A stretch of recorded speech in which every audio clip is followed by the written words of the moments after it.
Fala, meus queridos amigos e minhas queridas amigas aí do canal EHM, estudando Hard Medicina, estuda Hard Medicina, tá? Eu sou o Eric, tá? Sou um dos curadores aí do canal, certo? E vou ser o responsável aí por estar com vocês aí nessa matériazinha de embriologia para o ensino superior, tá certo? A embriologia, pessoal, que é uma matériazinha bem legal, uma matéria bem tranquila de se entender, obviamente com os seus detalhes, né, e com as suas particularidades que a gente vai ver aqui e vai tentar aprender, tá certo? E de um modo geral, essa nossa primeira aula ela vai ser mais uma aula, como é que eu posso dizer, introdutória. A gente ainda não vai começar a falar, jogar conceitos, muitos conceitos para vocês, tá certo? Porque é um pouco desnecessário por enquanto, porque a gente precisa ainda conversar sobre algumas coisas iniciais. Então essa aula 1 é uma aula de introdução à embriologia. Então não se preocupa, tá? Você só vai ter conteúdo mesmo da aula 2 para frente. Aí você me pergunta, mas eu posso ir logo para a aula 2? Eu não aconselharia. Aconselharia você terminar essa aula 1, tá certo? Ouvir o que eu tenho para te dizer e ter um alicerce formado a respeito de embriologia, tá certo? Para que depois, a partir deste alicerce, você edifique o seu conhecimento a respeito de embriologia, tá certo? Então, fica por aí, calma aí, assiste o vídeo até o final, depois você passa aí e deixa a playlist fluir aí no automático, tá certo? Deixa eu falar uma coisa para vocês. Essas aulas que eu faço, tá? De embriologia, eu tenho vários resumos dela. Então, aí na descrição, geralmente eu vou deixar resumos, né, das aulas. Então, hoje a gente vai estar vendo aqui a introdução à embriologia. Eu não tenho um resumo específico disso, mas na próxima aula a gente já vai estar vendo gametogênese masculina. Então, já vai ter um resuminho aí de gametogênese masculina para vocês, tá certo? Assim como vai ter um de gametogênese feminina e por aí vai, tá? Esses resumos eu crio eles baseados no que está na literatura, no livro, e no que está na internet, né, no que eu acho nos sítios online, tá? E que obviamente eu vejo que é de credibilidade. Então eu pego essas informações, vou agregando elas, faço um resumo, né, e a partir desses resumos eu crio aqui as aulas que a gente vai trabalhar. Então, se você é um acadêmico de medicina, um acadêmico de enfermagem, farmacologia, biomedicina, por aí vai, as áreas aí mais relacionadas à saúde, um acadêmico de biologia, de ciências biológicas, o que você vai fazer? Você pode, por exemplo, pegar aí, né, os PDFs, tem na internet, ou então se você tem um livro físico, melhor ainda, porque você fica escrevendo, você vai grifando, tem algumas literaturas, algumas bibliografias interessantes, como o Muri e o Langman, tá? O Muri e Langman são dois autores. A gente costuma sempre, na medicina, trocar autor pela obra. Então a gente se refere ao autor, mas a galera sabe que existe um livro que o Muri escreveu para embriologia e também um livro que ele escreveu para anatomia clínica. Entretanto, a gente vai usar aqui o que ele escreveu para embriologia, tá? E existe o Langman também, que também escreveu um livro de embriologia. Vocês podem estar usando essas duas literaturas aí para auxiliarem vocês, tá? Acho as duas muito boas. Não tem algo assim, como é que eu posso dizer, que uma seja mais elevada do que a outra. Não, cada uma tem os seus detalhes, tem as suas particularidades, as suas formas de explicar, né? O que vai diferir aí é só a forma como o autor organiza, né, os tópicos nos livros e como ele se expressa, né? Expressa o conteúdo aí na forma das palavras, perfeito?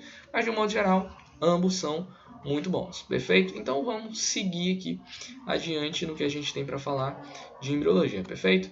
Pessoal, primeiro de tudo, a divisão didática de embriologia. Nós precisamos entender essa divisão didática de embriologia. Se você entender a divisão didática, você vai, né, ver primeiro o primeiro pilar, depois o segundo pilar, depois o terceiro pilar. Tá? E aí você vai ter a divisãozinha didática da embriologia bem dividida na sua mente, e aí você compreende de uma forma muito mais tranquila, de uma forma muito melhor. Da primeira vez que eu fui estudar embriologia, eu já fui logo buscar isso, um tripé, uma forma que me permitisse, né, estudar embriologia de uma forma sequencial. E aí eu vi que a embriologia ela se dividia justamente nesses três pilares, tá? Que é a gametogênese, a fecundação e desenvolvimento embrionário. Se você for pegar o que a literatura diz, a literatura vai dizer outra coisa, ela vai dividir a embriologia, né, em outras partes, tá? Nas partes específicas. Então ela vai te dividir lá a embriologia em gametogênese, ela vai dividir a embriologia para tu lá em morfogênese. Aí você vai ter lá o que nós chamamos de gastrulação, neurulação, isso já é desenvolvimento embrionário, tá entendendo? Mas ela não congrega todas essas coisas em aspectos gerais. E a divisão didática de embriologia que eu trago para vocês é justamente essa, são os aspectos gerais. Se você edificar o seu conhecimento a partir desses aspectos gerais, você vai estar tranquilo, sempre de uma forma o quê? Sempre de uma forma didática. Então, primeiro a gente vai estudar a gametogênese, depois a fecundação e depois o desenvolvimento embrionário. Aí uma dúvida que é comum, né? Que talvez você até tenha, não sei, mas que é comum. Pensar que desenvolvimento embrionário, na realidade, é o que congrega fecundação e gametogênese. Mas na realidade não, pessoal. Desenvolvimento embrionário, o nome já está bem claro, é o desenvolvimento do embrião, desenvolvimento embrionário. E embrião a gente só vai ter formado a partir do momento da fecundação. Nem a partir do momento da fecundação.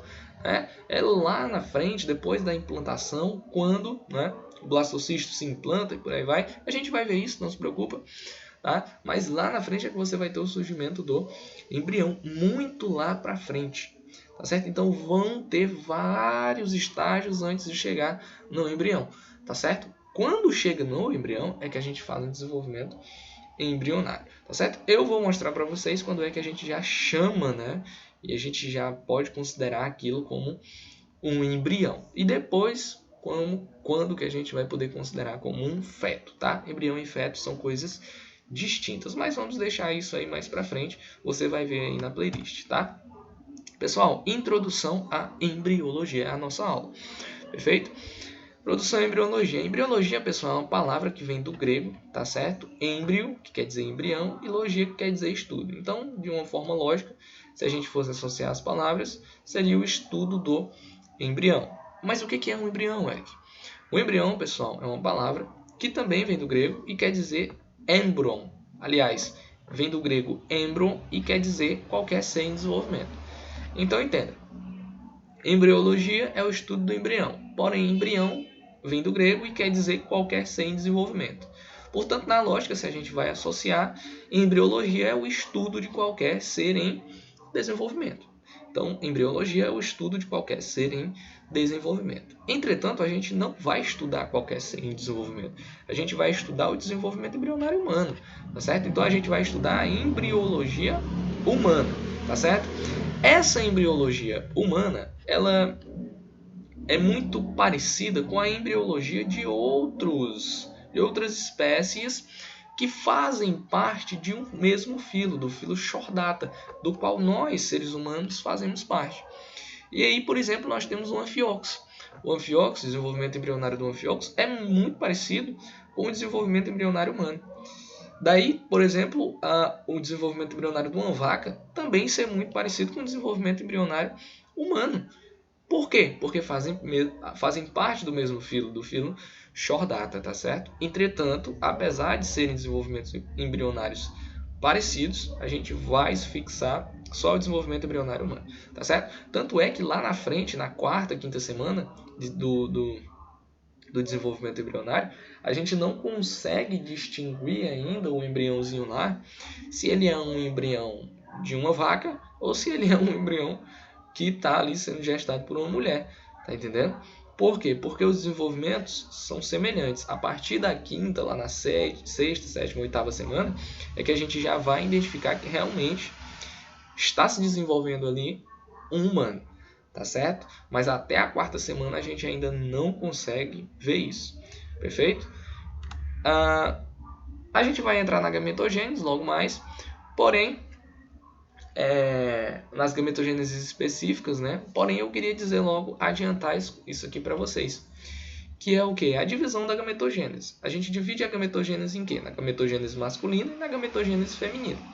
Na gametogênese masculina, nós vamos ter a espermatogênese, e na gametogênese feminina, a oogênese ou ovulogênese. Esse termo ovulogênese, assim como o termo ovócito e óvulo, estão cada vez menos usuais, tá certo? Esse prefixo ovo aí. Agora se usa mais esse novo prefixo, esse prefixo ooge. Tá? Então a gente fala em oogênese, a gente fala em oócito, tá? A gente usa mais esses termos. Apesar de que, como ainda não entraram em desuso, tá? Aparecerem em provas. E também tem a questão da força do costume, né? A gente está acostumado a falar óvulo, a gente está acostumado a falar ovulogênese. Então não é de uma hora para outra que você vai pegar um negócio, vai implantar uma palavra diferente e já querer que a outra seja esquecida, né? Não é bem assim que funciona a brincadeira. A gente tem que ter essa paciência aí, até que no galgar do tempo a gente passe a usar somente uma das duas. Mas por enquanto ambas as palavras representam a mesma coisa. Perfeito? Bom, a partir daqui a gente já vai entrar na gametogênese masculina, entretanto isso é assunto para a próxima aula, tá certo? Para a aula 2. Então a gente fica por aqui. Agradeço a sua paciência em ter ficado conosco até este momento.